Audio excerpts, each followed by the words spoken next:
Seorang ibu rumah tangga ditangkap polisi Pringsewu, Kota Pringsewu karena membuka lowongan kerja palsu.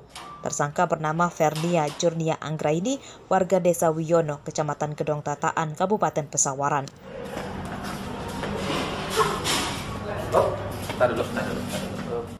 Korban berjumlah 44 orang. Tersangka menjanjikan para korban pekerjaan sebagai karyawan SPBU. Tersangka meminta berkas lamaran kerja dan uang hingga 4 juta rupiah per orang. Tersangka menipu korban bahwa uang itu sebagai biaya administrasi dan menyogok pengawas SPBU. Ya saya ngelewat POM, terus punya ide untuk karyawan SPBU itu. Terus? Ya mencari orang kerja buat orang kerja. Itu cara komunikasi dengan korban-korban itu seperti apa awalnya? Ya lewat WA. Terus? Dia nanya ada pekerjaan, ada lowongan kerja Mbak, katanya gitu. Terus kataku ya ada SPBU. Bagian apa Mbak? Bagian ada yang ngecor, ada yang operator, ada yang sapam. Penipuan ini terungkap setelah beberapa korban melapor polisi. Para pelapor yang sudah membayar uang jutaan rupiah rupanya tidak kunjung diterima bekerja di SPBU seperti yang dijanjikan tersangka. Menawarkan pekerjaan. Hasil dari penipuan itu kita total berjumlah 190 juta. Dan uang yang diterima oleh terduga pelaku sebagai saudari NA ini digunakan untuk keperluan hari-hari dan membayar hutang. Uang hasil menipu tersangka telah habis dipakai untuk biaya persalinan dan foya-foya.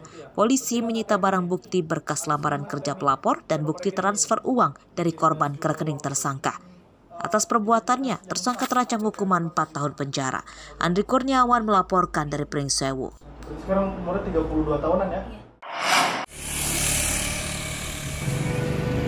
Perampok Bank Arta Kedaton Makmur di Kecamatan Bumi Waras, Bandar Lampung rupanya orang kaya. Tersangka bernama Heri Gunawan, 42 tahun, tinggal di rumah mewah di Jalan Pulau Seram, Kelurahan Jagabaya 2, Waihalim, Bandar Lampung. Heri adalah putra dari pengusaha toko bangunan. Tak banyak yang mengetahui sosok Heri. Menurut warga, sehari-hari keluarga Heri jarang berinteraksi dengan tetangga. Ada sih ya dari media lain. Sudah lihat apa gitu, ini orang mana kasih nama gitu, pokoknya kaget lah ya. Tapi lebih kaget lagi pas diberitakan kalau dia itu anak Pak Picis. Pak Picis gitu. ya. Dia orangnya tertutup sih, ya rumahnya tinggi gitu, terus kita nggak pernah tahu gitu kalau dia itu ada di sini gitu, orang sini. Makanya bapak juga nggak kenal kalau dia itu memang orang sini.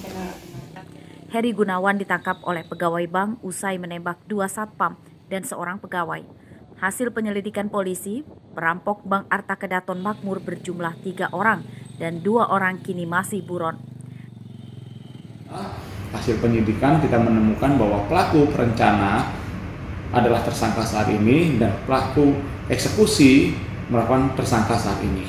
2 orang ini berperan mengawasi dan menjemput jika barang itu sudah selesai, sudah didapatkan, atau tindak pidana curas itu sudah berhasil. Nah, sementara tim TKP 308 Persisi yang di-backup oleh Polda Lampung, kita sudah mengantongi 2 orang ini, kita lagi buru. Nah, nanti perkembangannya akan kita sampaikan kembali. 3 korban yang ditembak Heri Gunawan adalah Kismanto, Tito Alexander, dan Hance Candara. Ketiganya pada Senin siang telah pulang dari rumah sakit. Robi Laste melaporkan dari Bandar Lampung.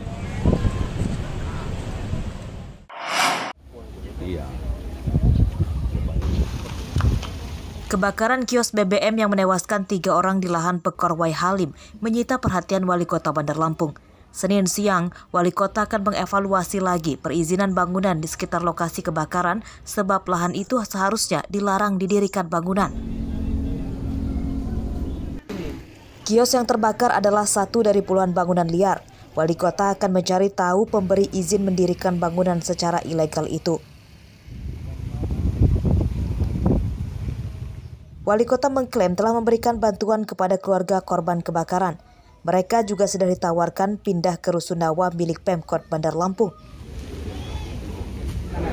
Dan juga yang kena kebakaran itu, karena mereka lagi pada pulang kampung semua. Mereka tuh mungkin itu kan memang di situ kan nggak boleh ada bangunan ya, ada bangunan. Sementara mungkin mereka nanti kita tempatkan di perumahan kita di Rusunawa. Kebakaran kios BBM milik Tuah di Jalan Sultan Agung, Pekorwai Halim, Bandar Lampung itu terjadi pada Sabtu malam lalu. Istri dan seorang anaknya tewas terbakar. Satu lagi korban adalah balita anak tetangga kios. Kebakaran kios terjadi saat Tuah mewadahi BBM ke dalam botol sambil merokok. Api kemudian menyambar BBM dan menjalar ke rumah hingga menewaskan 3 orang di dalamnya yang sedang tidur. Jeffrey Arifin melaporkan dari Bandar Lampung. Dan Pak Basri silakan ke depan kita. Mantan Rektor Universitas Islam Negeri atau UIN Raden Intan Lampung yang juga mantan Ketua PWNU Lampung M. Bukri mengaku menyetor 300 juta rupiah kepada orang kepercayaan terdakwa Karomani bernama Mu'alimin pada 2021 lalu. Mukri berdalih uang itu sumbangan pembangunan Gedung Lampung Nahdliyin Center atau LNC dan tidak ada kaitannya dengan titip menitip mahasiswa baru di Undila. Fakta itu terungkap saat Mukri jadi saksi dalam sidang kasus suap penerimaan mahasiswa baru di Universitas Lampung atau Undila di Pengadilan Negeri Tanjung Karang, Bandar Lampung. Mukri dihadirkan karena namanya ada dalam daftar dugaan suap kepada terdakwa Karomani, M. Basri, dan Heriandi. Pada tahun 2021, apakah Bapak ada menerima titipan mahasiswa untuk disampaikan kepada terdakwa Karomani? Tidak ada. Tidak ada. Tidak ada. Tidak ada. Baik, selanjutnya, apakah tahun 2021 Bapak ada memberikan dana infak ke Pak Karomani? Bukan infak kepada Pak Karomani. Ke Pak Karomani tidak. Ya. Tapi ketika itu, baik, ada pembangunan gedung LNC. Gedung MDC. Lampung Nahdliyin Center. Oh, LNC ya. Ya.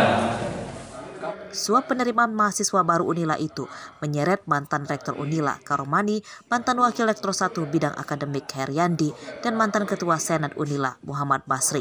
Ketiganya sebagai pengendali penerimaan mahasiswa baru dari jalur mandiri.